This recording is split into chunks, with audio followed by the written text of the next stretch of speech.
Sameer, doctor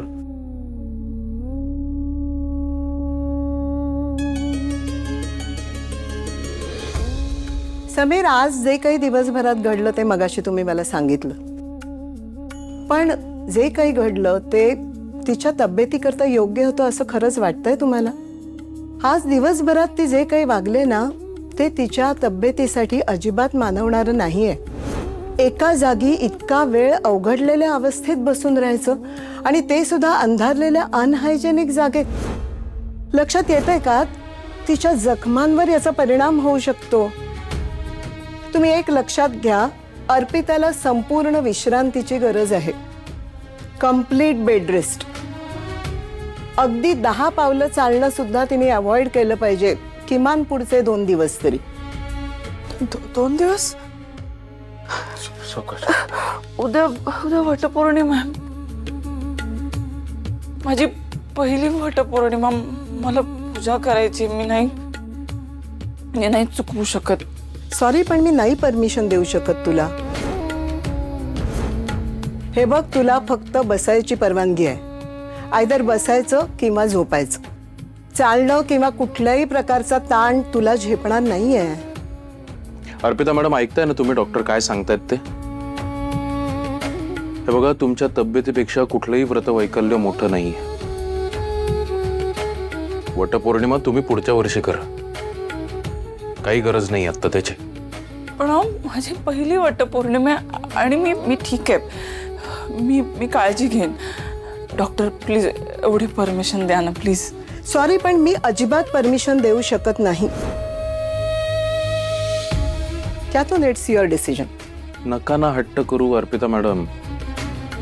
ते काही नाही, मी तुम्हाला काही करू देणार नाहीये. हे बघ अर्पिता, डॉक्टर म्हणतात ते बरोबर आहे. अगं तुझी तब्येत अजूनही ठीक नाहीये. नको हट्ट करूस बाळा. मला ही कल्पनाच सहन होत नाहीये की मला माझी पहिली वटपौर्णिमा साजरी करता येणार नाही. मी निघते, पण मी दिलेल्या सगळ्या सूचना लक्षात ठेवा. ओके?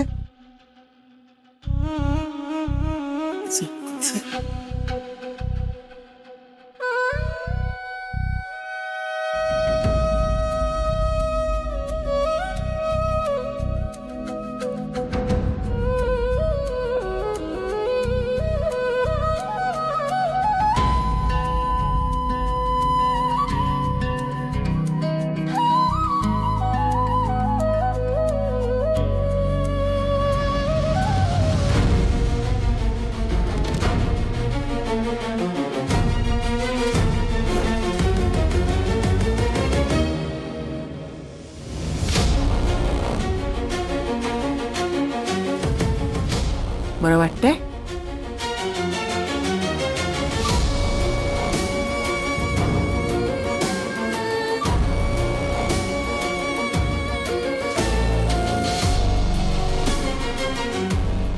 एका वेडी बिडी आहे का तू? हा, तुला काही इतकी सेल्फिश आहेस तू?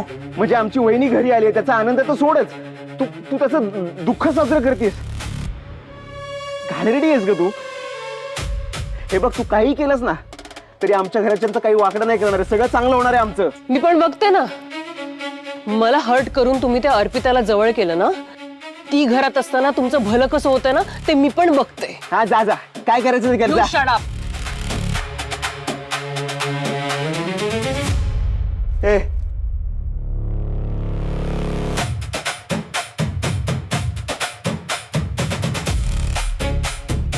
ही इथे कशी आली?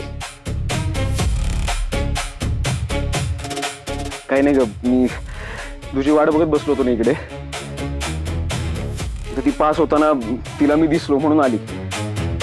त्रास देत होती, बड्डी उचत होती मला. सतत काहीतरी इन्स्टिगेट करण्यासारखं बोलत असते.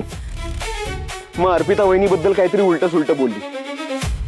मग सुनावलं मी तिला, बोललो तिला चांगलंच. बरं केलंस. हिच्याशी ना असंच वागलं पाहिजे. सलील, पण तू लांब राहा हिच्यापासून. हो. बरं मला सांग, दी बरी आहे ना आता?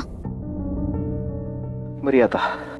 अरे पण मला एक कळत नाहीये की डीची कंडिशन इतकी नाजूक असताना ती अचानक का निघून गेली? म्हणजे तू विचारलंस का तिला की असं काय घडलं की ती? विचारलं मी तिला. तुला माहिती आहे ना माझ्या मम्मीचं आणि तिचं कसं आहे. मम्मी रागात तिला काहीतरी बोलली. ती म्हणली समीरला तू आता शोभत नाहीस, मग सोडून जा तू. काय? हा पण ठीक आहे, सगळं सॉर्ट झालंय. म्हणजे वहिनी पण चाळीतच बसली होती कुठेतरी. ब्रो तिला घरी घेऊन आला. नंतर सगळं ओके झालंय. सलील, अरे तुझी आई तिचा एवढा राग करते तर मग त्या मला कसं एक्सेप्ट करणार आहेत? आय मीन त्या माझाही राग करतील ना. मग ह्या सगळ्यात आपलं फ्युचर काय असेल? हे बघ, मी तुला खूप ऑनेस्टली सांगतो आता. मम्मी आपल्या लग्नाला काही इझिली होकार नाही देणार आहे. आणि अर्पिता वहिनीसोबत तिचं जे काही इक्वेशन आहे त्याचा इफेक्ट आपल्या रिलेशनवर, आपल्या फ्युचरवर पण होणार आहे.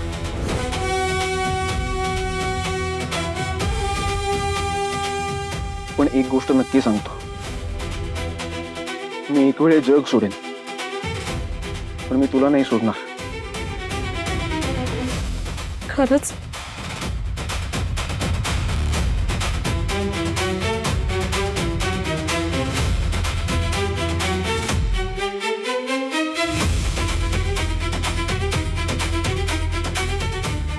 सॉरी निकी, पण तुझा विश्वासघात करण्याशिवाय दुसरा पर्याय नाहीये माझ्याकडे.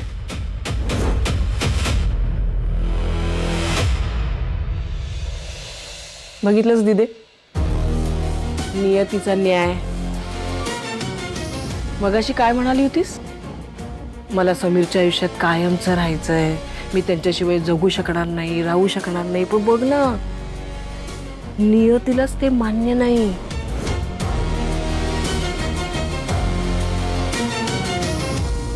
उद्या तुझी पहिली वटपौर्णिमा आणि तीच तू साजरी करू शकणार नाही. म्हणजे तुला अर्थ कळतोय का? हा? घर सोडून गेली होतीस, परत आलीस का? हट्ट ग, निव्वळ हट्ट समीरच्या आयुष्यात राहण्याचा. बघितलंच, देवालाच हे मान्य नाही.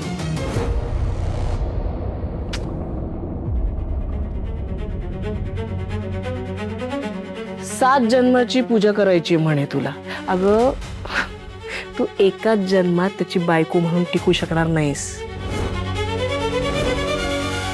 7 जन्माच्या कुठल्या गोष्टी करतेस? आणि म्हणूनच तुला वटपौर्णिमा साजरी करता येणार नाही उद्या. वटपौर्णिमा नाही तर समीर नाही, समीर नाही तर हे घर नाही.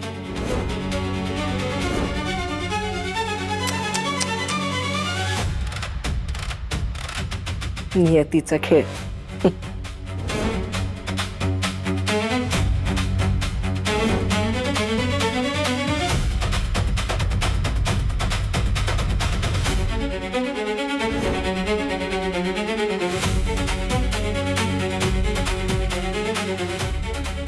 चल दीदी.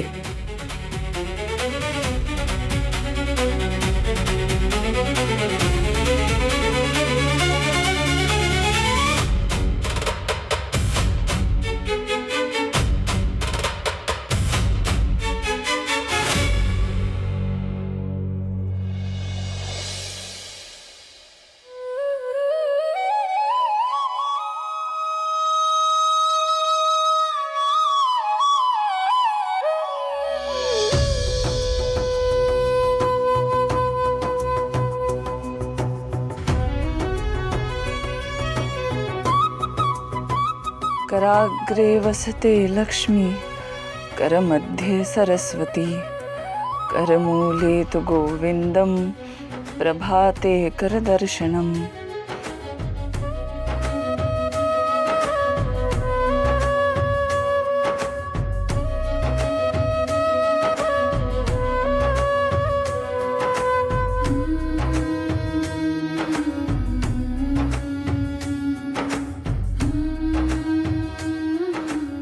समीर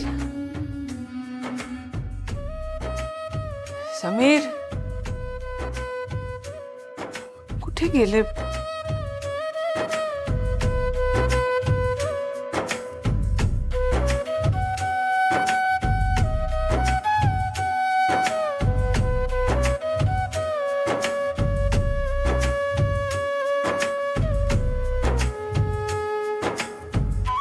सातच वाजलेत.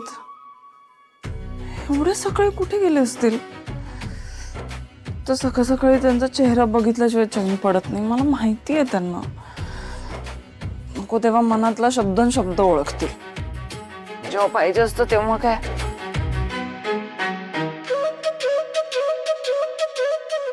अरे हो, रेणुकाताई आणि आईंना मदत करायला गेली असतील. आज वटपौर्णिमा आहे ना. सॉरी, पण मी नाही परमिशन देऊ शकत तुला. हे बघ, तुला फक्त बसायची परवानगी आहे. आयदर बसायचं किंवा झोपायचं. चालणं किंवा कुठल्याही प्रकारचा ताण तुला झेपणार नाहीये. मला खरंच पूजा नाही करता येणार का?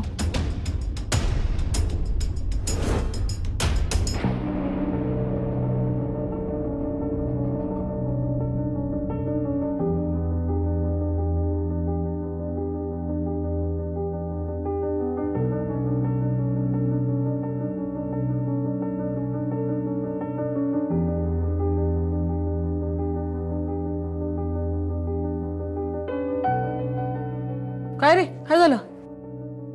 इथे का घुटमळतोस? काय नाही, गॅस रिकामा व्हायची वाट बघतोय. ए, मी साबुदाण्याची खिचडी करते. माझा होऊ देत, मग देते गॅस. आणि तुला कशाला हवाय गॅस? घाई मला आहे. आम्हाला जायचंय पूजेला.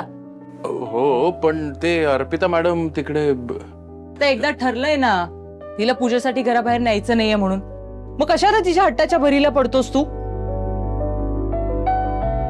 समीर, काय ऐकते मी? पूजेला का नेतोयस? डॉक्टरांनी काय सांगितलंय? एकतर आधीच पळून गेली होती. त्यात 4 तास खुडूक कोंबडीसारखी बसून होती. झेपणार आहे का तिला? हे बघ, नको तो व्याप नकोय ना मला समीर. अजिबात घेऊन जायचं नाही अर्पिताला पूजेसाठी. मी काय बोलतोय हे तुम्हाला ऐकूनच घ्यायचं नसेल तर मला काही बोलायचंच नाहीये. नकोच बोलूस तू.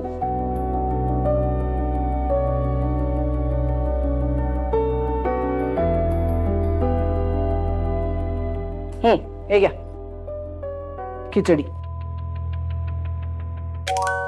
दही मिळणार नाही, कफ होतो. वटपौर्णिमा आहे म्हणून नको ते लाड करणार नाही मी तुमचे. तब्येत महत्वाची, कळलं? दही पाहिजे.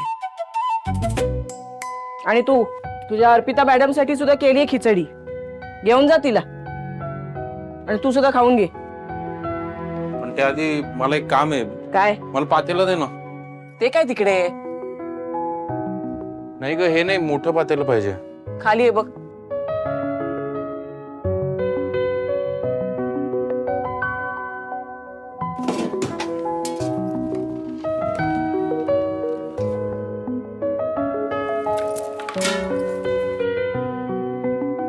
काय करतोय का? काय माहित. तू आटप लवकर. पूजेला जाऊन आल्यानंतर ना खिचडी खाऊ. कधीपासून भूक लागली आहे.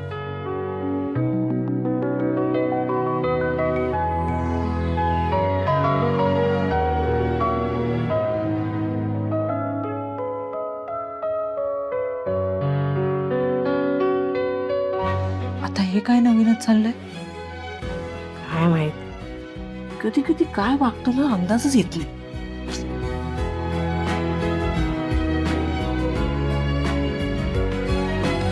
जाऊ दे, त्या अर्पिताला पूजा करता येणार नाहीये ना, ह्यातच आनंद आहे. किती छान दिवस आहे आजचा. वडाची पूजा तर नाही करता येणार, पण छान आंघोळ करून निर्जळी उपवास करेन.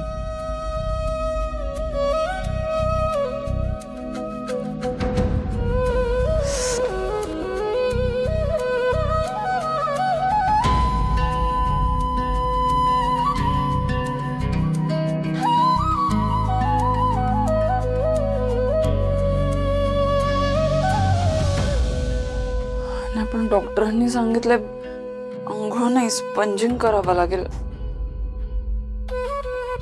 पण मी स्वतः कसं करू स्पंजिंग? निकूला बोलवते.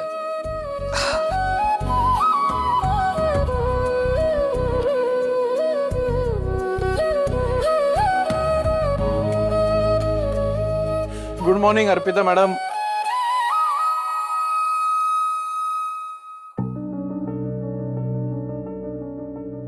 हे काय गरम पाणी कशासाठी? आवाज वटपौर्णिमा आहे ना, तुम्हाला आंघोळ करावीशी वाटणार, पण शक्य नाहीये ना ते, म्हणून मग हा मार्ग शोधून काढला.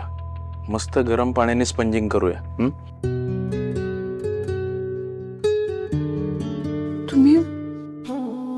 तुम्ही खरंच स्पंजिंग साठी आणलंय हे पाणी? हो. समीर, तुम्ही आधी माझ्या मनातले विचार ओळखायचात, पण आता मनात विचार येण्याआधीच तुम्हाला सगळं कळलेलं असतं का? चला. चला म्हणजे तुम्ही करणार आहात का? मग अहो नाही, मी करते माझ्या हाताने. अच्छा ठीक आहे, करा. फक्त करणार कसं ते सांगा मला. म्हणजे स्वतःच्या हाताने स्वतःचं स्पंजिंग कसं करतात? शक्य आहे का ते? हा, मी असे निकूला बोलवणारच होते. तिला मी फोन केला होता. ती आई आणि कल्याणी वहिनी बरोबर वडाची पूजा करायला गेली. 2 तास लागेल म्हणाले. हा, म्हणून म्हटलं मग त्यापेक्षा मीच करतो ना. अहो पण समीर, खूप छान वाटतंय तुम्ही हे सगळं बोलताय, पण खूप लाजही वाटते. काय करू? काही करू नका.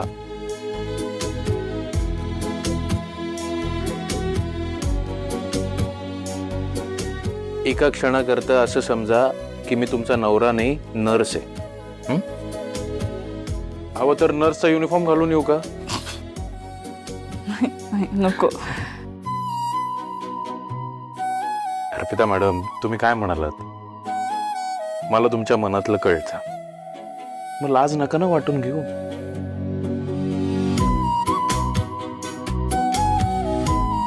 आपण मित्र आहोत की नाही? आणि स्पंजिंग केल्यावर फ्रेश वाटेल तुम्हाला, खरंच सांगतोय. बरं, काही वेळासाठी मी नर्स आणि तुम्ही पेशंट. नो नवरा बायको.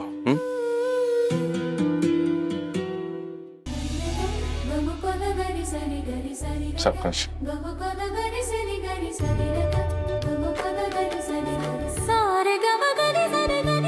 बस 1-2 मिनिटं.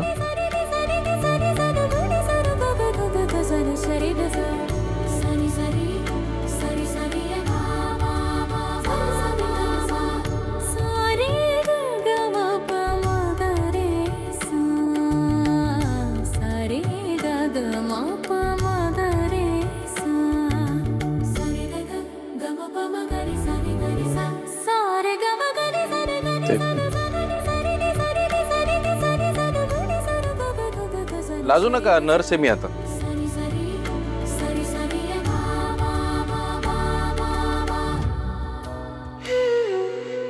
एक मिनिट.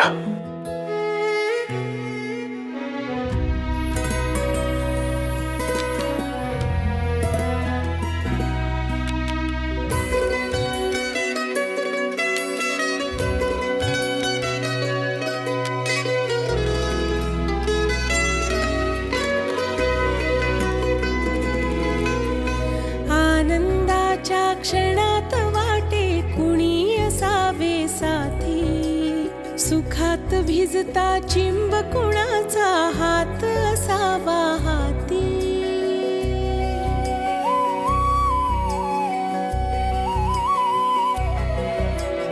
आनंदाच्या क्षणात वाटे कुणी असावे साथी, सुखात भिजता चिंब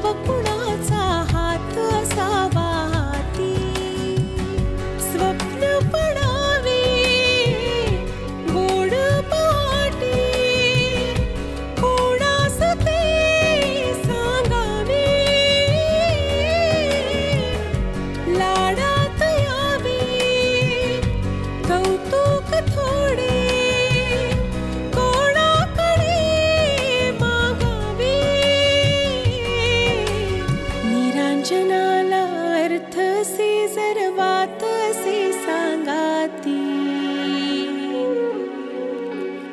तू अनोळखी तरी सोबती तू अनोळखी तरी हे सोबती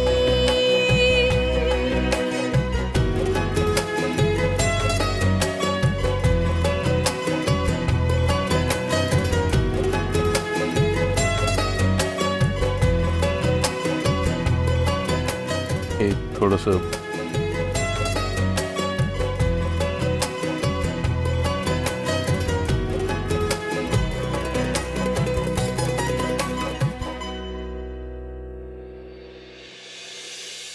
समीर एक विचारू का?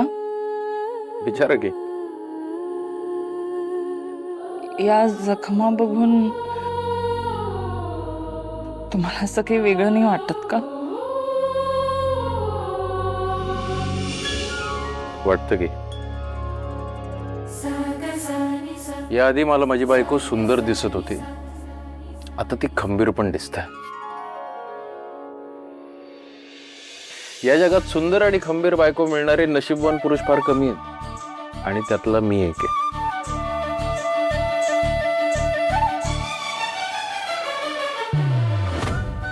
तुम्हाला खूप ऑकवर्ड वाटत असेल तर डोळे मिटून घ्या तुम्ही. मी डोळे बंद करून घेतले तर तुमच्यावर टाकलेल्या विश्वासाचा अपमान होईल.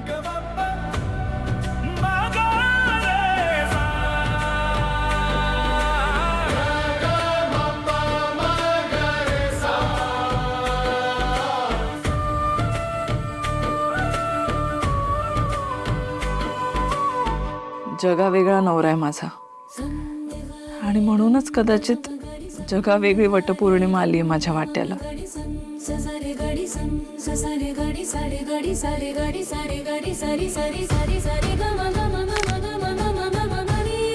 हे का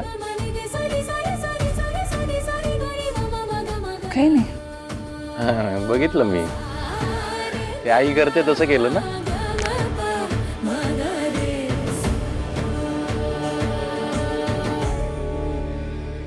ओझे आजी ओ आले चला. आले आले आले. चला चल चल आई पूजा वगैरे कुठे? पूजा अगं हे पूजा हो आले आले. चल मी घेतलेलं सगळं व्यवस्थित. बघू हा? हो हो अगदी बरोबर आहे सगळं आहे ना चला. व्यवस्थित बघ? हो हो.